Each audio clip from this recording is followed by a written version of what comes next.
Now, Prince Andrew has become much, much more than some royal gossip, some tabloid scandal. This is getting extremely serious. And not just because he's accused of having sex with a teenager, pimped out to him by pedophile sex trafficker Jeffrey Epstein, something Andrew denies. There's also multiple reports now of alleged misuse of his power, even corruption.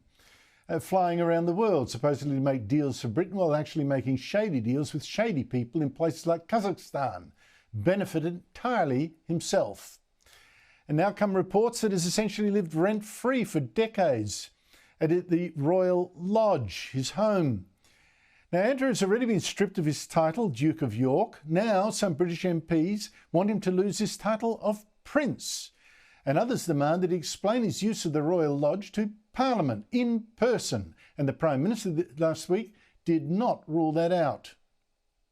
Will the Prime Minister support a select committee inquiry so all those involved can be called for evidence, including the current occupant? Well, it's important in relation to all properties, Crown properties, that there is proper scrutiny. I certainly support that.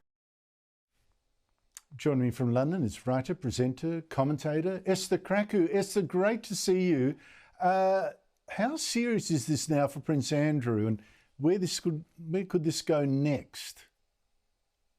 I mean, this is probably as serious as it gets. The National Audit Office, which is responsible for auditing of Crown properties, are going to be asking some serious questions as to how this man lived in a 30-bedroom mansion for over 20 years while basically paying little to no rent. They're estimating that the property could have generated hundreds of thousands of pounds in revenue if they had been actually charging rent or at least letting it out to someone else.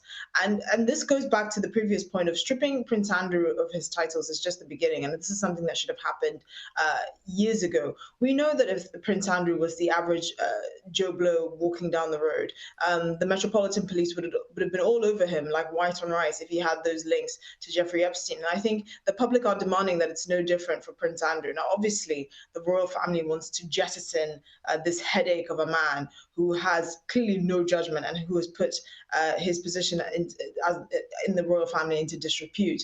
Prince William, we know, is the most irate about Prince Andrew, and he's been the most vocal about being severe on him. It's not just about, stripping him of his titles. How is this man living in a 30-bedroom mansion, which he arrogantly for years has refused to vacate? This is not the first time that Prince William or King Charles even have wanted to get Prince Andrew out of that property. And he said, no, it's his home. But now that the cards are stacked against him and things are looking dicier than usual, especially with the revelations revealed in Virginia Giuffre's book, he has no choice but to leave alongside his ex-wife. So, things have got really, really bad for Prince Andrew. It doesn't really get much worse than this. He could be called up in the US for an investigation because of allegations that he had access or he illegally accessed Virginia Giuffre's social security number, as well as asked his personal protection officer allegedly to dig up dirt on her. I mean, it doesn't get much worse than this. He might very well, as I have kindly suggested, be banished to a one-bedroom flat in Goa serving food to orphans in India. Oh, well, I don't know. I visited the Isle of Elba earlier this year where Napoleon was banged up for a while. I think that could be an excellent place. Maybe St Helena even better. Ireland has just elected a hard left president, Esther. She calls Israel a terrorist state, but says the Hamas terrorist group is part of the fabric of Palestinian society, and the British Prime Minister, like ours, should not be demanding Hamas be banned from governing a future Palestinian state. Here she is.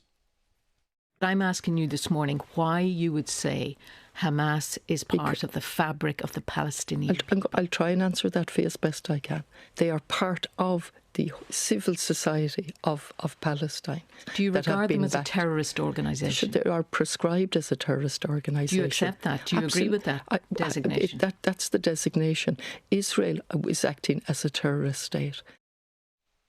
Well, that is now Ireland's new president in a landslide win on the weekend. What do you make of that? I mean, I think I'll give Ireland a little bit of grace in that she won basically off a technicality, and they had a record number of spoiled ballots for the very reason that you can imagine. The anger, the palpable anger amongst the many Irish voters, it cannot be understated. That being said, she's basically Ireland's answer to Jeremy Corbyn. She is a complete walking disaster. To even have a go at Keir Starmer, who's not known for being a conservative, by the way, for saying that Hamas should have no part of ruling Gaza is quite incredible to me. I mean, really, that I don't even think Jeremy Corbyn would say something like that, which is saying something. But she holds the typical fashionable views of the hard left in Ireland. She's hostile to the UK, even though they don't complain about all the freebies they get from the UK and the security guarantees that they get from the UK. She's hostile to the US, even though all the tech bros from the US are basically propping up Ireland's economy and taking advantage of their record low corporate tax rates, which if we had in the UK politicians with brains, they would be seeking to emulate that, because many of them will probably be put off by her very left-wing views. She fashionably helped banks repossess people's homes, but apparently that's not a crime amongst left-wing people, because now that she's joined the ranks of the hard left, that's apparently forgivable. She's a typical, champagne socialist, and I don't think she's going to get much traction in Ireland, who have no patience for this type of politics anymore, really. Oh dear, Ireland though, but it's foreign policy, signing the condolence book for the death of Hitler and all that. I mean, seriously. It's hard to exaggerate, meanwhile, how chaotic the UK Labor government's handling of illegal immigration is there. So I know we talked about this before. It's leading record numbers of illegal immigrants on boats, housing many of them in hotels. Last week, it accidentally released one illegal immigrant who'd been jailed for the sexual assault of a 14-year-old girl. Now, he's finally been recaptured after 2 days, but what on earth does all this say? It says that this country is being ruled by incompetence more than anything. I think the most insulting part of it is the fact that this government is treating it as he's been recaptured. You let him out. You let this man out. This is the man, let's not forget, whose arrest kicked off the protest outside the Epping Bell Hotel, which was known for housing migrants. This man's arrest was the catalyst for that, and somehow he was let out. And the UK media has been awash over the last few days saying, oh, there's a manhunt searching for this man. What do you mean manhunt? You let him out with a cell phone and £50 to go about his merry way. This is incredible. First they let them in and then they let them out. And then they put them back in again. It's the hokey pokey. Asylum seekers featuring. Honestly, Esther Krakue, always great to see you. Thank you so much for your time.